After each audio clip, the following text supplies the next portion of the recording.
Maybe while we're waiting for people to come, I should be eating something. I'll just drink. It's a small mukbang video.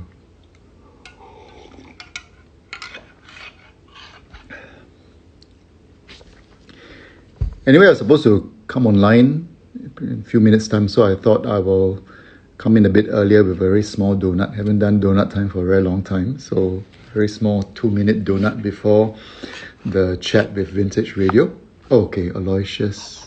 I'm supposed to bring in a few folks. A facilitator this evening. Yeah, it's been a while since we did. Oh, okay, Aloysius is on. Hello, Speaker Tan, how are you? Hi. Yep. So I thought Bibi Kiasu come online a bit earlier. It's okay. We enjoy that. I think the other two are coming in as well. Sure. Have you had your dinner? Yeah. I was eating. My daughter cooked. What did she cook? She cooked those beef bowl, which is very good. Oh, nice. Yeah. Because my son just booked out as well, so went to buy extra beef. So quite happy. Nice shirt, nice polo. Yeah, it is a very old shirt. The Team Singapore, so I've had it for quite a while. I've been wearing for National Day repeatedly. So I guess I was about to say, unlike women and peace, that maybe they have to wear new clothes each time. Yeah, you find a lot of repeated polo shirts and I guess complimentary charity run shirts, which all work really well. Yep, I'm well. How are you feeling about Team SG at Tokyo 2020? Well, I mean, the approach I have taken over the years as president of SNOC is I never talk about targets, like how many medals, because internally we would have it, we would project. But, honestly, when you know the athletes, they all want to do well. They all want to win, give the best performance. So usually what I would ask of them is just go there and give the best swim of your life, the best run of your life, and just do your best, Medals, no medals, sometimes, as they say, Hokkien heng sui, it depends on your competitor on the day itself. But if you've done your personal best, you've done your season best, honestly. Oh, my cat. Yeah, maybe I should. No, anyways, the cat is not allowed here. So it's not, the room is... So this is my study and my bedroom. But actually, interestingly, for those of you who are cat lovers, the cat has observed, and the cat has been jumping up trying to pull the lever, which is really interesting. Yeah, so very sneaky cat. Yeah, so I was saying, I normally don't try to set targets that way because I don't think you want to create pressure. I feel that as Team Singapore and the rest of us as supporters, support wholeheartedly. Win, lose, draw, whatever, because frankly, they want it more than we do. And I think, and I think our job is really to cheer them on because I can tell you they put in a lot of work and hours. So, so to me is do your best. We support you. Come back. We learn what went well, what didn't go so well, and we carry on. And actually, we have been doing well. I think we have been having a lot of a lot more athletes from different sports. The non-traditional sports have been growing. My donut, yeah. This is not donut time. It's a small donut. That's why I don't have. It's just this is a circle of the donut, right? So it's empty. Yeah. So it's been good, and more people are participating. More people are taking part. More people are qualifying. So it's good to see that. Yes, I've had my dinner. I hope you all have had your dinner as well. Yeah. Hey Pai is not here. Like I was saying, he's not technically not allowed into this study, although he has snuck in a few times when we forgot to close the door. No, indeed. I mean, these days we always talk about keyboard warriors. I mean, in all fronts, everyone has a lot of comments to talk about for what you should do this, you should do that. Honestly, not straightforward, So, but they definitely put in a lot of effort for many years. Like some of the young athletes I feature on my Facebook, I got to know them in Nanjing Asian Youth Games, and to see them grow in the last 6-7 years to today, wow, it's quite incredible. What sport will I be paying attention to? All of them, wherever I can attend, I'll try to attend. Yeah, Aloysius, anyone I need to admit? Yeah, so I think Vintage Radio SG is coming on with Brian. Okay. Not sure if you saw the invitation. I think Eunice is as well. Didn't see. Let me see. I was looking out for it. Let me just scroll. Might have missed it because I think a lot of comments came in. No, they don't have. Didn't see any. Oh, you mean after it appears, does it remain or it disappears? It should remain. I think they're still trying. it should be on your feed. Yeah. Yeah. No. Oh wait, is it a plus sign? Okay. Yeah. See, I don't do this very often. Eunice has 2. Eunice Ng? No, that's not. No, it's Eunice Olsen. Yeah. So it's Eunice Ng trying to sneak in. Eunice Olsen, Vintage Radio. Okay. Yep. There we go. Hi, Brian. Hi, Brian. Mr. Speaker, sir. Hello. I feel Hi, Mr. Speaker. Hi, Eunice. I feel so Hi, rejected. Lasha. Hi, Brian. Hi, Eunice. Hi, so nice to see you. Nice to see you. When are we traveling to Switzerland? I know, right? We should we should reminisce about it at some point. How are you, Hi, Brian? Because hi to Come How are again? you, Brian? Looking very well. Hey, pleasure, man. Pleasure. I'm so looking forward to meeting up with you again. Well, I almost heard beating up with me, so I thought like, going to beat me up or something. No, Yeah. meeting up with you, Chuan Jin. Yeah. Yeah. Thanks. And, Eunice, how are you? I'm good. Thank you so much. How are you doing? Okay. I think we last met when you came by Parliament, right, to do the videos for the. Yeah, but we didn't meet though. We didn't. But we didn't meet. We didn't meet. Okay. Yeah, we didn't Oh, meet. I But guess it's I really enjoyed kind of saying hi to all the staff again. They're all such wonderful people. No, they are. I think one of the things that we don't always do so well is to feature behind the scenes stories. A lot of work goes in, a lot of people are involved, and I think we really should humanize our organizations and just recognize them, so that people also just learn to appreciate rather than criticize. Yeah. And they do very good work, and they're very supportive of the MPs and just Indeed. such nice people. It's nice to see so many of them still there after such a long time. Yeah, I feel very bad. No, your cabinet behind got so many books. Mine are all my model toys. I feel very inadequate and It's just the unintellectual. best thing to do this, that's all. Next time I'll put in lots of books to feel a bit, no. No, it just creates a nice background, that's all. Mine is How are still- you, Uncle there's- Brian? So nice to see There's you. nothing in the background here, yeah. just like my mind. Well, first of all, thank you, Speaker Tan, for agreeing to doing this session and hosting us for the discussion. And it's good to see everybody, just knowing each other. And I think this is going to be a great discussion because the topic that we have for today really is about embracing our golden years and building a more understanding and inclusive society for all.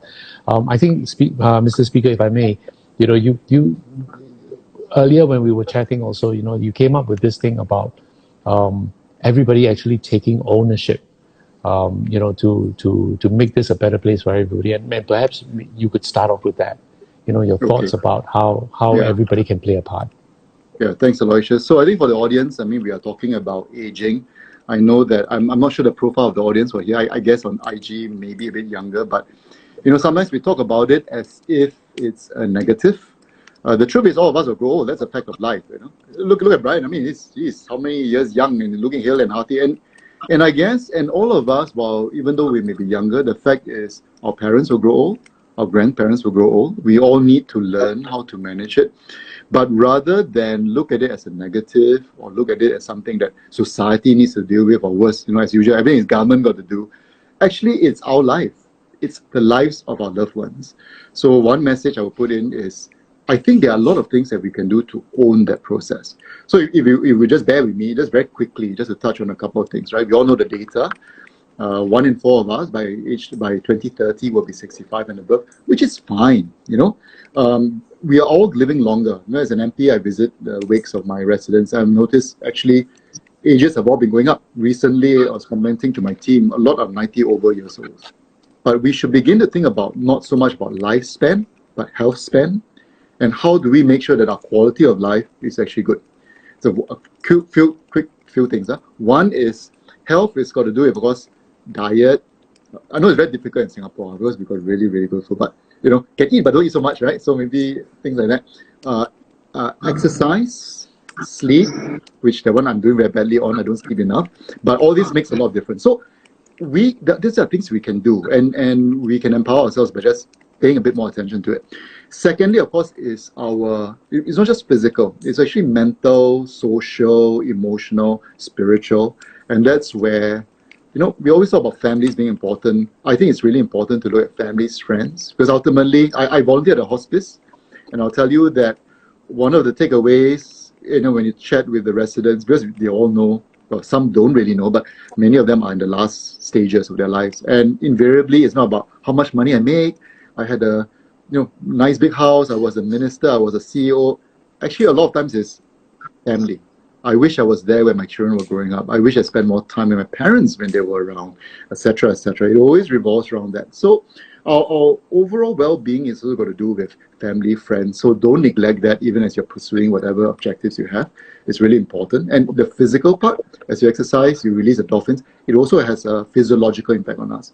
Of course, healthcare system, which is something government has to do. So we got to sort out your even financial adequacy, retirement adequacy, the whole healthcare system. That's one part, and that's really important to sort out. Keeping active is not just physical, having hobbies, interests to keep our minds occupied and active, and policies that affect working, because actually sometimes when we work, we want to reach a stage where there's flexibility. You may not do full-time work, but you can do part. So gig economy isn't just for the young. Actually, gig economy for everyone. So you do whatever you want to do, how much you want to do to keep occupied. And just 2 quick points is actually also caregivers. Let's look after our families, the caregivers. Families are getting smaller. So for those of you who are still young and can have children, to think about it, it really helps. Not that you do that because you want more caregivers, but it's a reality of life. But let's look out. So in case of the caregiver system, support for them and so on. And that's where volunteers come in as well. Befriending, I think, goes a long way. Like I said, I volunteer at a hospice.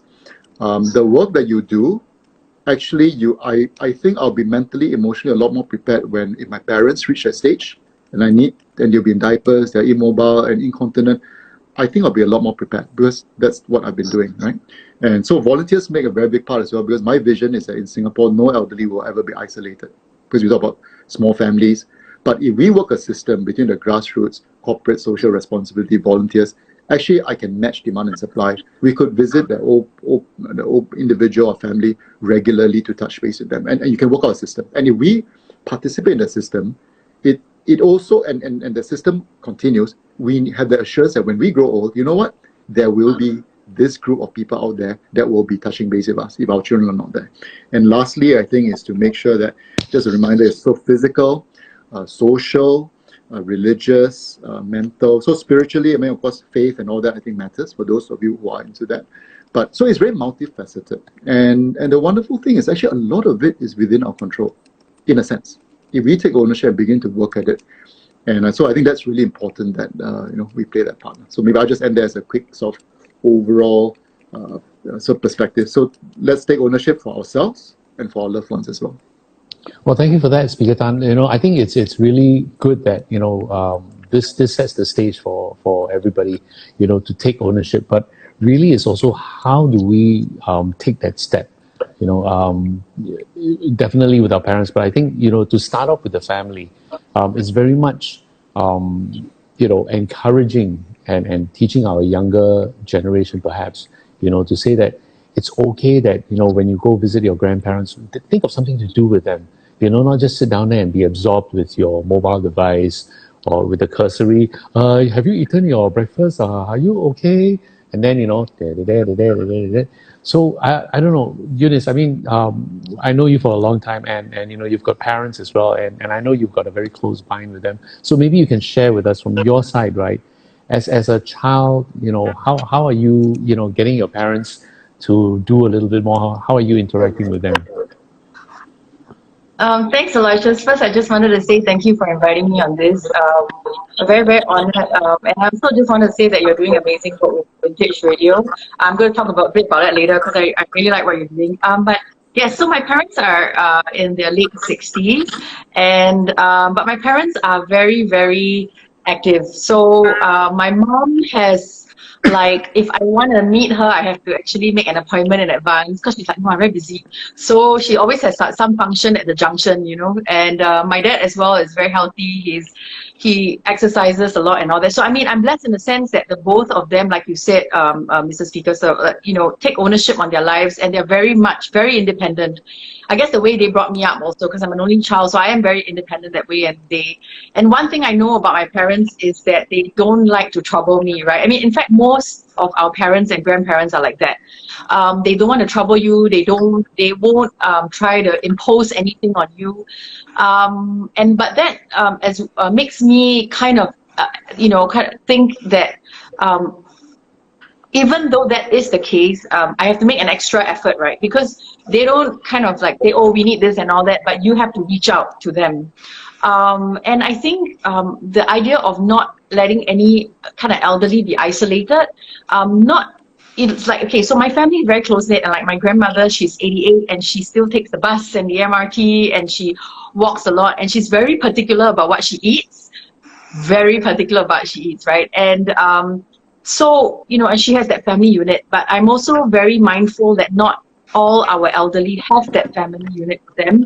And so I guess for me, it's about bringing the responsibility down to the individual, even if it's not people who are related to us, right? I mean, you know, you like, I live in HDB, right? And like I have like neighbors, and I see sometimes they come out and they plant their stuff, and you know, and it's just taking sometimes the effort just to speak to them. Or even like a lot of the elderly that I see and I meet, sometimes I meet on the street. So again, even though you are not related to them, they don't want to bother you. So even though they are struggling with their bag or with their suitcase or with a wheelchair, they're not going to say anything, right? So I think the ownership, I feel, because not everybody can volunteer or has the time to, or you know, and maybe some people are caregivers to their own family. So sometimes the simple act of reaching out, I think we shouldn't underestimate that. I mean, so for example, there are a couple of instances where I see, you know, kind of elderly folk, and they seem to be struggling with something, and you just go up there and you just like, hey, like, you know, in Chinese, or I mean, I don't speak Malay, but sometimes if I see like in Chinese, I'll just speak in Chinese, like, you need help, like, can I help you with something? And sometimes they will say yes, and sometimes they're like, no, it's okay. So I guess also not to be offended when they say no. But just reach out to them. And the other thing I really wanted to say is also, you know, we talk a lot about inclusivity, right? But I think digital inclusion is also very important. So I think that there is a disparity in really, I mean, the digital divide, right, between our generation and also the generation that doesn't really, you know, they're not on their smartphones all the time, right? And it's something that's kind of alienating for them, and I think also things that we take for granted. So for example, a couple of months ago, or actually not a couple of months ago, maybe like the beginning of the year or last year, I came across this elderly man outside this restaurant, and it's like and anyway, we had to scan a QR code. So I saw him fiddling with his phone, and he kind of like, you know, was scanning and all, and I was like, anyway, and QR code scanning has become very second nature to all of us.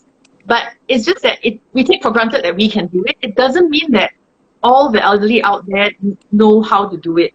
So we shouldn't, sometimes if you see somebody struggling, just reach out to them and make it very casual, not like, oh, do you need help? Like, you know, it's just like, uncle, like, yeah, you know, hey, never mind, come, give me your phone, I help you, or something, you know, or you can ask them, like, do you need help? Like, in a very casual way. And if they're not sure, you can just offer to take it and help them. But also, I think, show them how to do it, or make them do it in front of you so that they learn how to do it. So like my mom is quite tech savvy, like she likes to, you know, post her photos and stuff like that. But sometimes she'll like, hey, how do you make stickers and stuff? And instead of doing it for her, I kind of make her do it, right? And so she then learns how to do it as well. So my point, I guess, is it is a very small thing to us, but it could be something that we take for granted that they might not be able to do. So even though we have the responsibility to look after our loved ones, but also look out for the wider community, because that small action, right, and just, even if they're not struggling, if you just say hi to them or speak to them, I think a lot of elderly people just want company. They just want somebody to talk to, and they just want, you know, that interaction. And that's why I was really happy to do this also, because I really believe in the power of vintage radio. and how it was born out of the pandemic.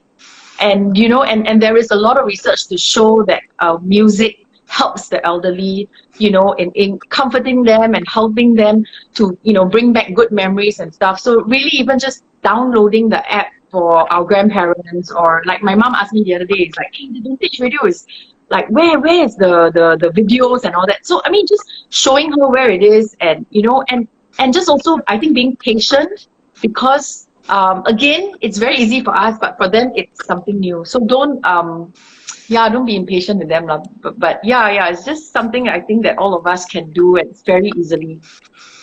Well, thanks for that, Eunice. I mean, you've echoed a lot of stuff that we've been sharing amongst ourselves, and also with our interns and all this. And I'd like to turn this around now, perhaps to Brian, for the perspective of an older generation, right? How would you feel if somebody that you don't know come up to you and go, Uncle, or Uncle Brian, can I help you with this or whatever? Especially if they're struggling with certain things. I mean, sometimes I take it for granted. I'll just go, hey, Brian, come, let me help you with this. But from your perspective, would you rather we show you, or how does that? How is it from your view? I welcome them. I welcome whoever comes forward to me and say, hey, are you having difficulty with your mobile? I'll definitely say, hey, please, I need to go into this area. I need to, to search for whatever it is. Can you help me? I'm very open. There's nothing to be shy about, and you don't have to, feel that, or these people are going to sort of look down on you. No. We need to learn from the younger generation, and I appreciate whatever help I can get. So if I'm in doubt about anything, I usually turn to my sons or my wife, who is very tech savvy, and she picks up very, very quickly. So I turn to her very often in case I need a bit of help. I'll ask her. Then she says, you are forever depending on me. I said, that's the whole idea. That's why we are together, aren't we? So it's like, making excuse to be dependent on one another and all that. So it brings us closer together, rather than don't bother my life. I don't need all that thing, because I don't like all this tech savvy stuff and all that, So it took me quite a while, but I have picked up. With no chance whatsoever. And are we having a little problem with the sound? Because I've got my two interns trying to put the sound together. Can you hear me? Yes, we can. Yes, I can hear you. Yeah. So I don't know why they are doing this and that, and There's a bit of raspy sound somewhere, but doesn't matter. It's okay. A bit of static. Yeah. Right? Just carry on. I'm not Louis Armstrong anyway.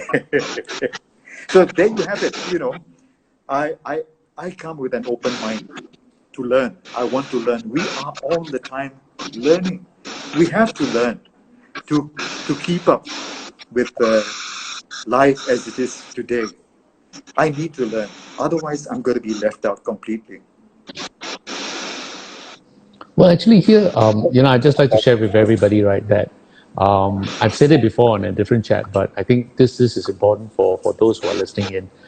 Brian has picked up, for Brian and all the 4 presenters on Vintage Radio, they are actually working from home while doing their shows. And that means they have to go online, go onto the cloud, access their playlists, record their shows, and put it up there to make sure that, whatever songs that they're introducing is actually that song, and it doesn't go like, haywire and all this.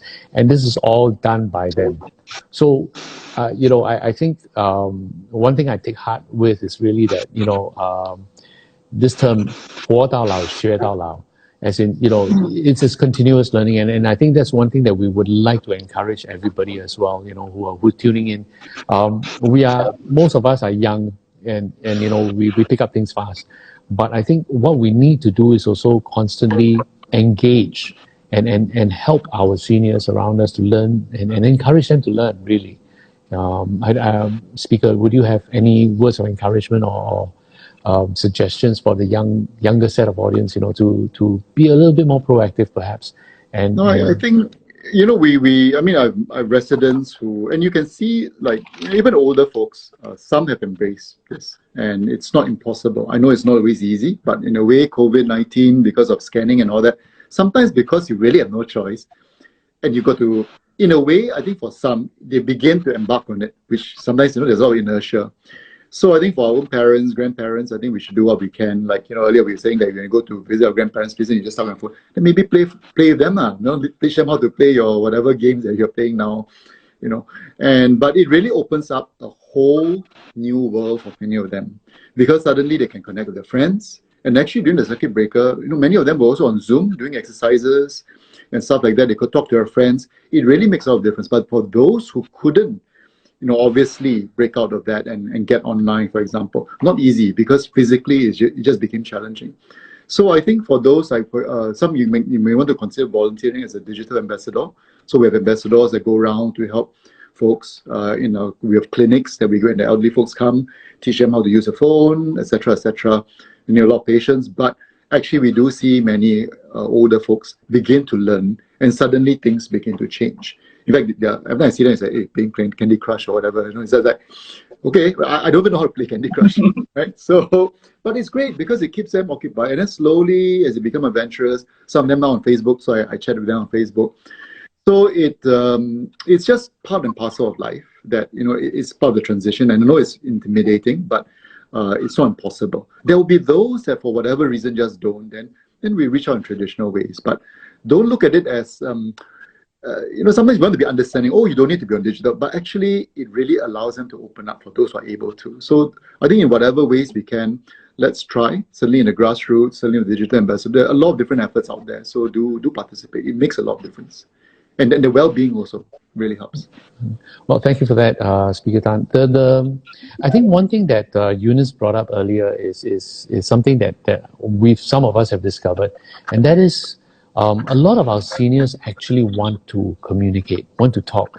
But then the other part of it is always the fact that, they don't want to be a burden, or they don't want to take away time from the kids, and they think that, no need to waste time on us, how is it that we can actually get over that, to let our seniors know that, it's just, we want to talk to you as well, but it's like both sides just not starting that conversation. Maybe Brian, on your side, how would you get a conversation going with your grandson, with Saul? We get on fabulously. But the thing is, with the younger generation today, a lot of them seem to be very impatient. They want to be respectful. They want to approach the older folks, but they tend to be very impatient, So I think we have to meet halfway, both. For the older folks, you cannot have this kind of situation where you tell yourself, hey, I'm older than you, you better respect me, I've had more salt than you took rice, you see. So the thing is, the conventional old folks, right? The old father would be very stern. That's the word. Very, very stern. And always talking down to the kids or talking down to the young ones and saying, hey, behave yourself. I think you have got to get rid of that attitude. You got to get rid of that. Respect the young ones. Forget that they are young. Anybody, you have to respect people.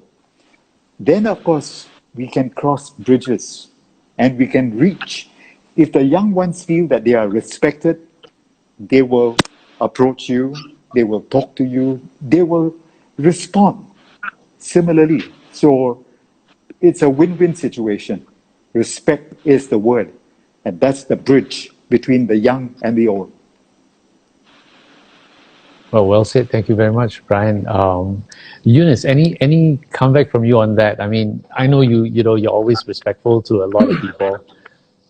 how do you get your parents, how do you share your parents' experience? I mean, I see them like, you know, and it's the same thing for me. My mom, she's also busy.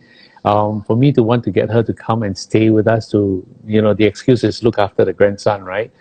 She'll say, let me check my diary before, whether if I'm free or not. Yeah. So, you know, I realized one thing. So I don't speak Teochew. I can understand a bit of Teochew, but I can't really speak it. And my grandma speaks Teochew, and she can understand Mandarin. So when we talk, it's like one chicken and one duck. I'll sometimes reply in Mandarin and she'll reply, and then she'll reply in Teochew, right? But you know, the conversation, like you say, is always kind of a little bit superficial. And if I wanted a deeper conversation, I had to have my mom, get my mom to translate it. 2 years ago, when I had to do research on my family for this show that I was doing. And my mom and my grandma and I sat down and we started talking about my grandma's life. And then I realized, why didn't I ask these questions before? Because I didn't know that my grandma's, her family, the business that they did and what they did, it was like, what do you call it? It's like they used to paint horse carriages and then car painting. And I didn't know that because when she married into my grandfather's family, she had to run their business, which was for a long time, she sold Kiang Chai at the Serangoon Garden Market. And I didn't know all these things. And I was wondering, why didn't I ask these questions earlier? Thank goodness that my grandmother is still alive for me to know these things. And for the first time, I found out her life, what she did, like, because she was the eldest daughter-in-law, she had to cook for the entire family. She had to bring up the children. She had to run the business. And I was like, she did everything. And I asked her, like, how could you just, was it okay for you to just do everything at that point? And she said, you don't think about it, you just do it, right? And so many things hit me at that point, and I really kind of felt really embarrassed because like I had so many conversations with so many people, and I never once sat down and had this conversation with my grandma, and all the things that I could have missed. So, I always think of it this way. A lot of people say, how do you start conversations with people, right? Think about the history that they have. Like if I meet somebody who is 75, they have 75 years of stories to tell me. And you just have to find that point and just start by asking that question and you go deeper and deeper and deeper and you'll find out things. And in fact, I think you'll end up learning so much from the conversation. So think of it as like, what am I supposed to talk about? But more like think of it as that person has so many years of stories to tell. So yeah, I guess that's what I gathered from, and what I learned from my grandma. That's interesting as well, because I'm also going through a stage where I'm thinking, there's not so many grandparents because they all pass on, but my own parents. Because when you meet them, they talk about their past, they talk about what happened during the war, during the confrontation and periods like that. But if you don't record it down, it's not going to be a book that's going to sell, but it's just oral history, but it's the story of your life, your family's life, something to write down before when they go. Suddenly, there are a lot of things that, hey, actually, what did they do? You don't know. Where were they? Why? So I think even just an exercise in writing, talking to them, which I think it's always good to have that conversation and then writing down. And it's a good exercise to just document where were they, where did they live, which street, what did they encounter, the stories that they had. And I think that's something that we all could do, and it's something, like you said, something to talk to our grandparents about as a project for family, for your siblings, your cousins, for parents as well. And yes, so this is not going to be, you're not going to publish a book that's going to sell, but yeah, it's something for the family. So at least we know, and I think it's precious that way, and and you can have really long conversations. Yes, and you really want to absolutely. do it before it's too late, because you never know. Yeah, absolutely. Yeah, you want to record these things down, not just for now, but it also brings you closer together. You will learn so much from these conversations, and it's just like it's kind of something that you want to leave behind for the future generation as well. And also getting your grandparents involved in the family, right? And kind of knowing that they made their mark in history. Like maybe the history books don't talk about it, but that they did something to contribute, and we should know what that is. And I think, one of the projects I'm trying to do in my community is, sometimes in our local estates, right, the uncle that's always sitting there selling newspaper, or the cobbler, they all have a life. They all have stories. Yes. But we see them every day, but we don't see them either. And sometimes by doing this, even as a community effort, I'm trying to record the stories of some of my older Singaporeans, take a portrait for them, maybe just capture a story, we can put it, and nowadays online you can put it. Then it's like, oh, that uncle that's cleaning in the coffee shop, I didn't know that he used to be this, he used to be that. Then suddenly you begin to look at people differently. Everyone has a life. Everyone has a story. All of us, Story. so we are no longer anonymous. So in a way, you're developing a habit to look at every individual as a precious human being with a story, big and small. And maybe when we begin to look at life like that and look at people around us like that, that's where I think society also begins to change, and so those are interesting projects which we all could do, starting with our own families, but even in our own local neighborhood. Well, if I may, Speaker Tan, that is such a great idea, and if I can offer up Vintage Radio to be the mouthpiece for that project itself, I mean, if you've got residents with a story to tell, we'd love to have them on the channel itself and share that story, because one thing we're making sure that we do is that for all the interviews that we've done so far with Grandma Mary and everybody that the names are just not there. Senior moment, sorry, but we're keeping that. Hey, don't laugh, Brian. Like that. No, you know why I'm laughing? Because we just interviewed about 4 or 5 people, so you got a wide array of personalities to choose from. And you've given me a moment. Thank you very much. It was Larry Lai. I just had lunch today with Larry. The gentleman behind the Rado show and POSB show, right? So he's got so much history. Sorry. Yeah, and then there's Vernon Cornelius. I remember that. You remember the Quest? Yes. The lead singer of the Quest, Vernon Cornelius. And then, of course, we had a poet and a lecturer, Robert Yeo. Robert Yeo, remember Robert Yeo? He's written quite a number of books. Yeah. So, talking about which, talking about connecting with the old folks, right? If this is directed to all the young ones listening. If you want to connect with the old folks, all you have to do is, Uncle, what did you do when you were young? What did you work? I mean, then if he says, oh, I was in the police force. Hey, Uncle, tell me, what did you do? You are connected already. He finds you as a wonderful friend because he's got stories to tell you. And that's how you connect. So that's a little secret. From the man who does all the interview, yes, what we're trying to do is to make sure, and what we're trying to do is to make sure that we have all of this available as podcasts, as audio history. So, it's just there for people to be able to listen and go, oh, okay. I forgot his name. Oh, geez.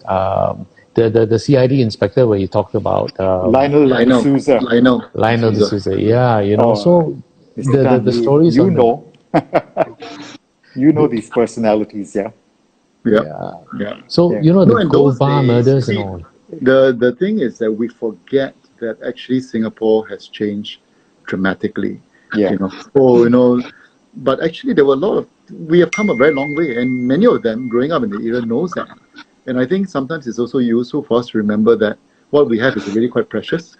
Otherwise, everything is okay, or we should be better. But in many ways, sometimes it's also, I guess, to learn to count our blessings as well, I guess. Yeah.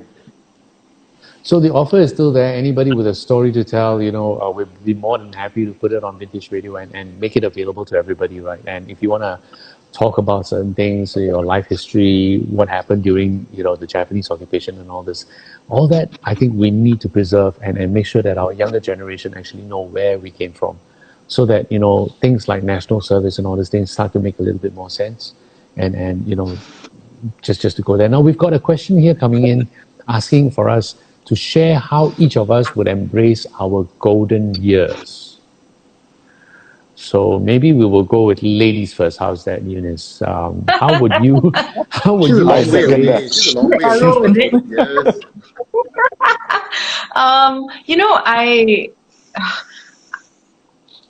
I think I'm gonna keep working because I really, really love the work that I do, right? So three things that are very important to me. One is I really want to keep working. I love the work that I do, and I think the second one is I always want to be useful. Well, I always want to try to be useful to the community, no matter how old I am.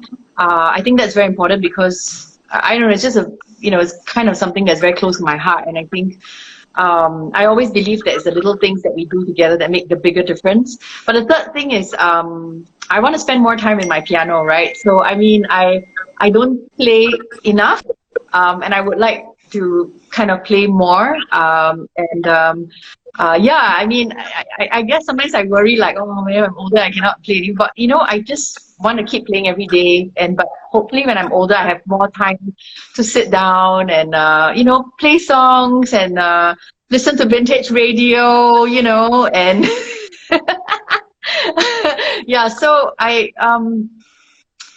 funny thing is, okay, so I'm going to be 44 this year, right? And like. Really?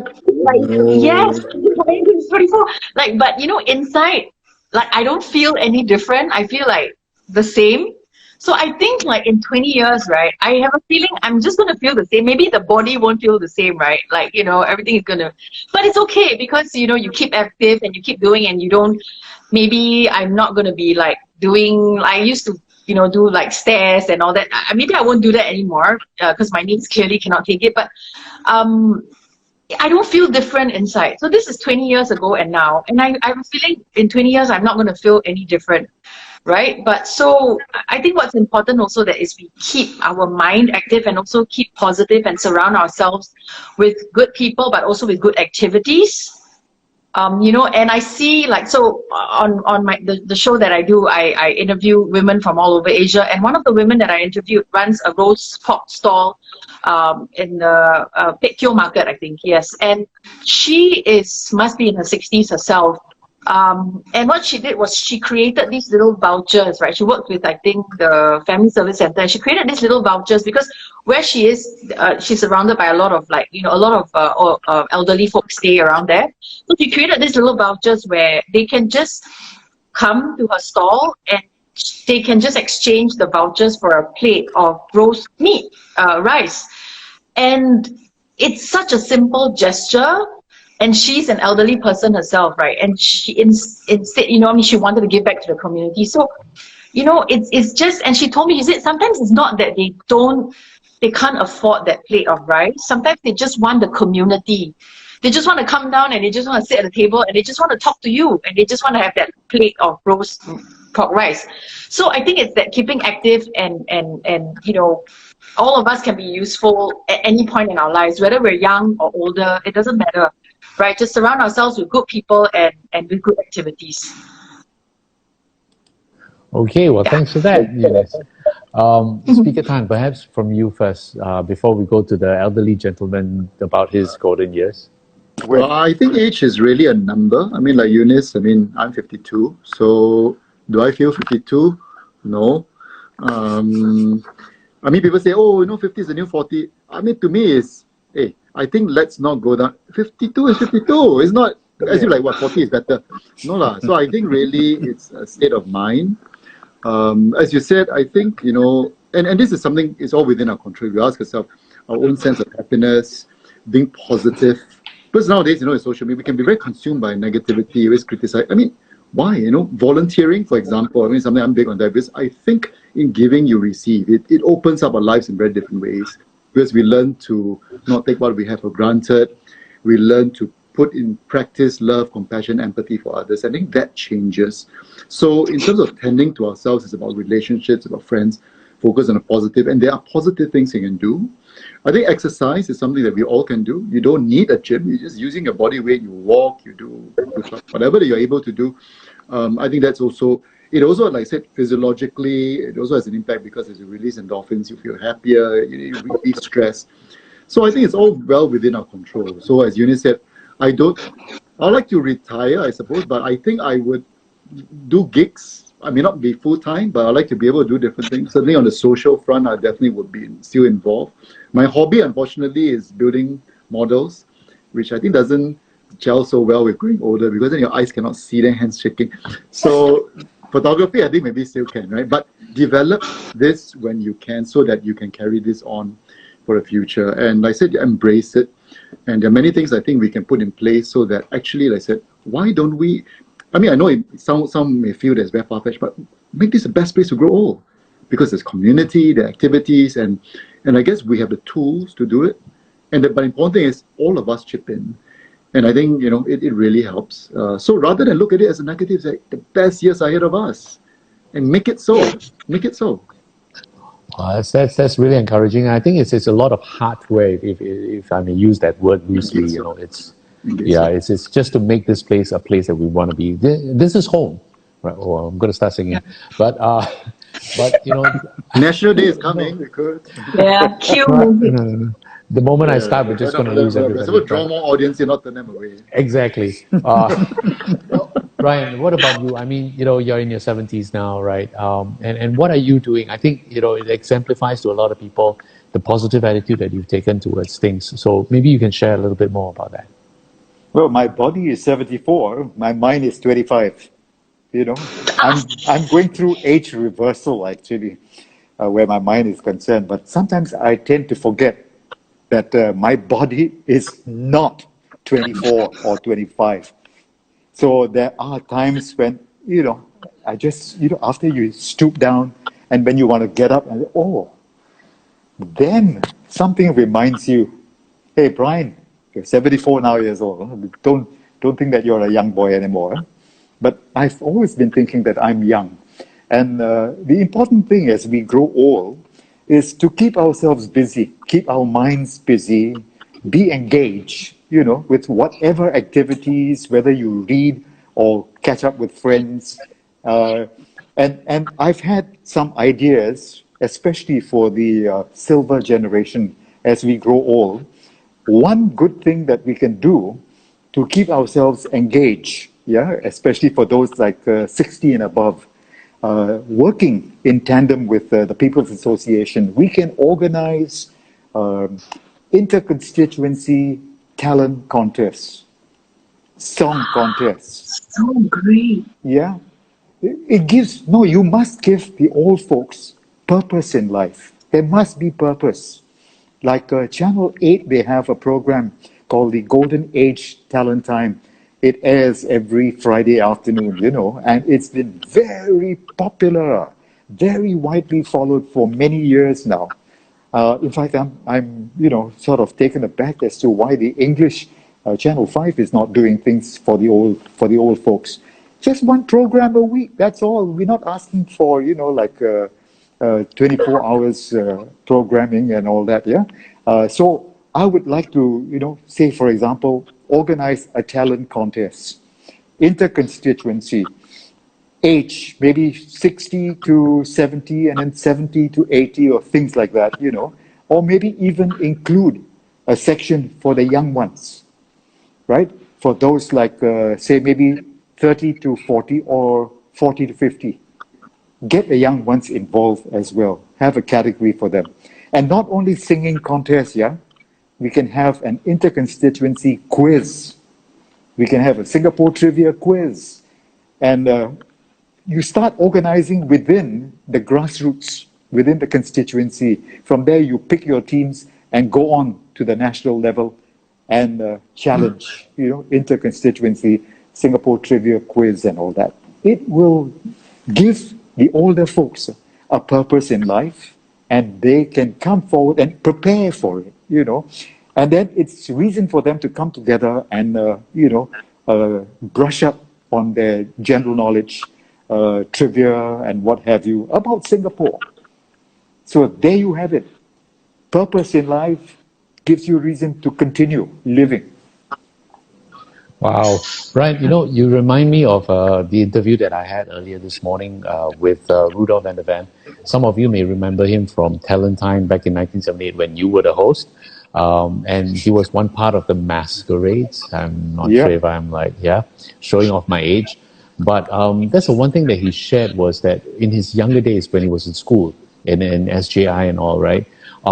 After graduation, they form up in groups and they were just going from contest to contest, talent contest to talent contest. And there's always like, a singing contest for them to take part in so that they can actually show off their skills and of course try and win the competition as well. And I guess today, we don't see that much of it. Maybe it's because, you've got this Singapore Idol and American Idol thing that's like, wow, so up there. But honestly, the thing is that for us to get there really is at the grassroots where, you give the opportunities to everybody to just be able to perform and interact as well. I don't know, that's just something that I thought would be interesting to share.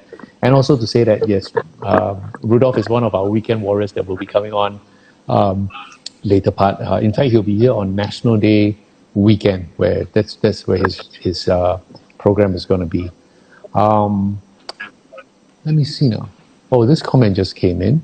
Having a good set of teeth is critical for golden years quality of life. How can we or government assist in this aspect? Yeah, brush your teeth, and not everything is jinghu one. I think we need to do something on our own.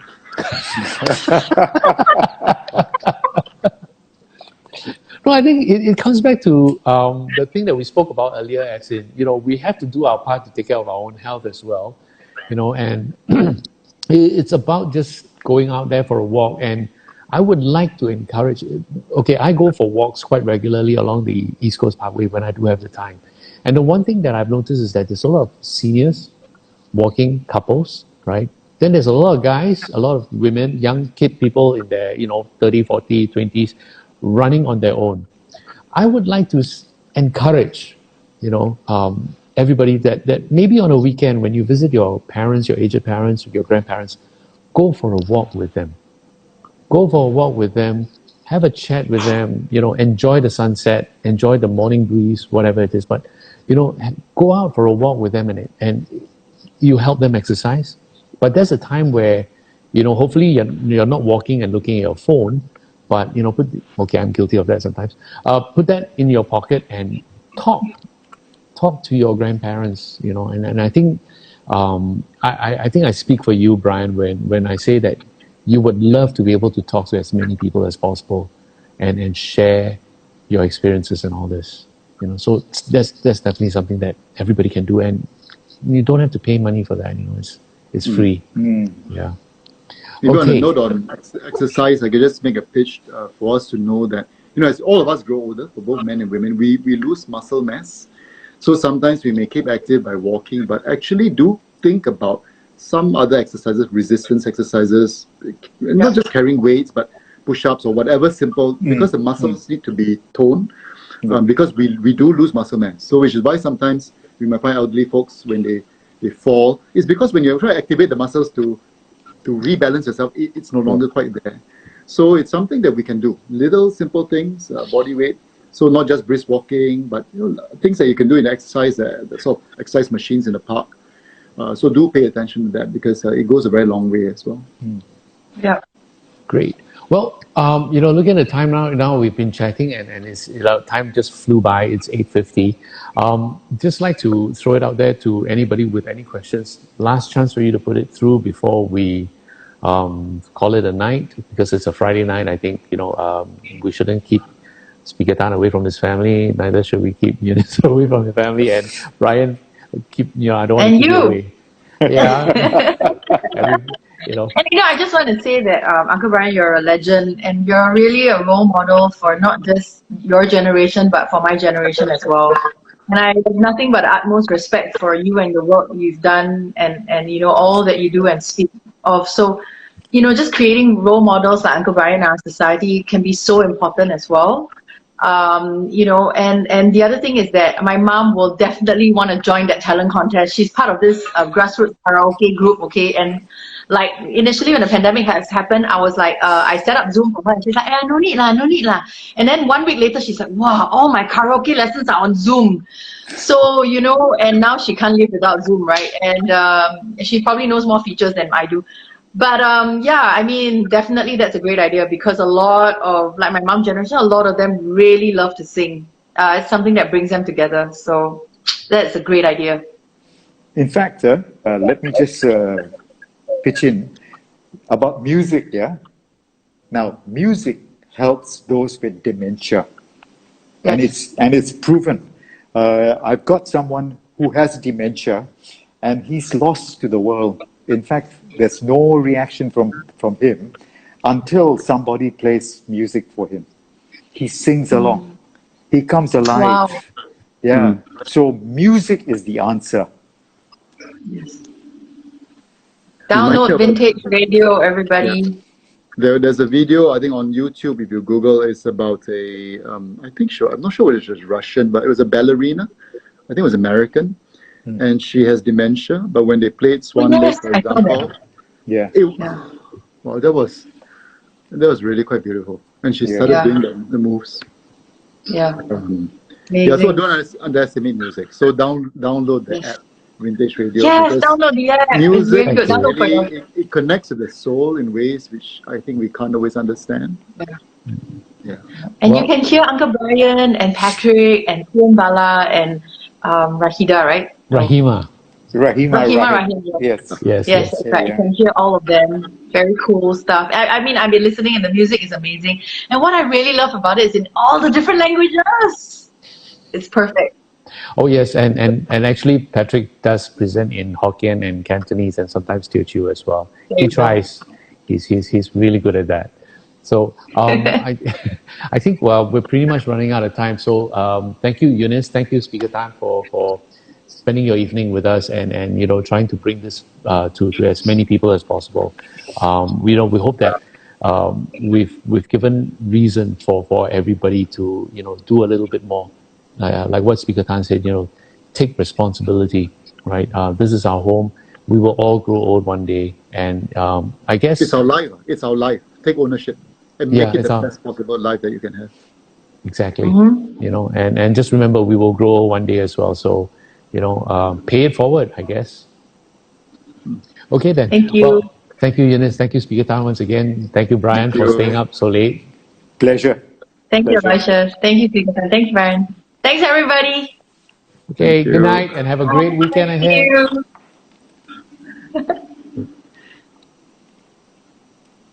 Am I supposed to switch off? Supposed to technologically.